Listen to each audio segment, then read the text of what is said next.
so we have learned about which rib angle you are. Now below you're going to see different posture videos, and these posture videos are going to help you with correcting some posture dysfunctions that you might have. But I just want to go over what different posture types have to do with your core engagement and also a little bit with your rib angle. Okay, so you will see a few of them below anyway, but I just want to cover this one as well.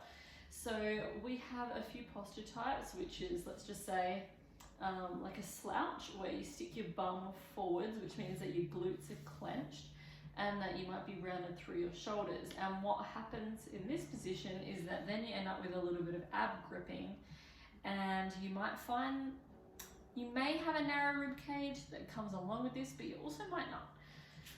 So that's a bit of ab gripping.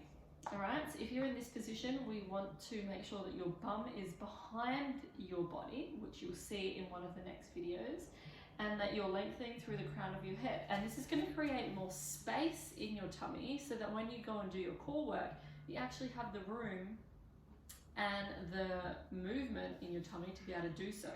Because if you're constantly in this position, it's actually a lot of pressure downwards on the pelvic floor, and it's bunching up too much of the tummy muscles. So that's going to create a dysfunction of how your abs will function when doing core work. All right, so anything we can do to change it, that's what we're here to do, right? Now the next one is maybe you have an anterior tilt, which is where your bum sticks back and your chest might be open a little bit as well. You might have rounded shoulders, but you still might have more of like an open chest. I do talk about this in one of the next posture videos, but can you see what it does to the back versus the front? It shortens here, but lengthens here. So this means for your tummy that it's going to be that much harder to switch it on. Okay, when you're in an anterior tilt, it's going to require a lot more focus to reset before you come into any sort of core work, so that things aren't in such a stretched state that it's hard to turn on. Okay, which is why I go into this posture stuff a lot in the next video. So again, bum behind and keep everything in alignment. So if you have an anterior tilt, you're going to need to start getting used to a bit of a tuck, because if you're stuck in this and your tummy's lengthened for too long, then it's going to be so hard for you to turn on your tummy muscles properly. And again, it might not correspond to a particular rib angle. It could be wide if you have an anterior tilt, but if it doesn't, I'm also curious to know as well, because that's little just feedback for me moving forwards.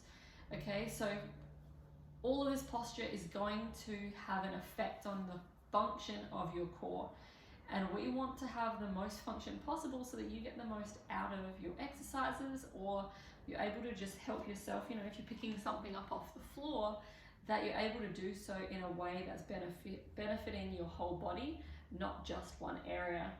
Okay, or that you're not putting too much strain on the pelvic floor, or on the back pelvic floor, or on your lower back, or just too much bunching up of the front. All right, so all of this is about overall function of the whole body, but mainly our tummy.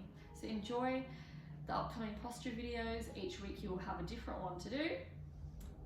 Have fun.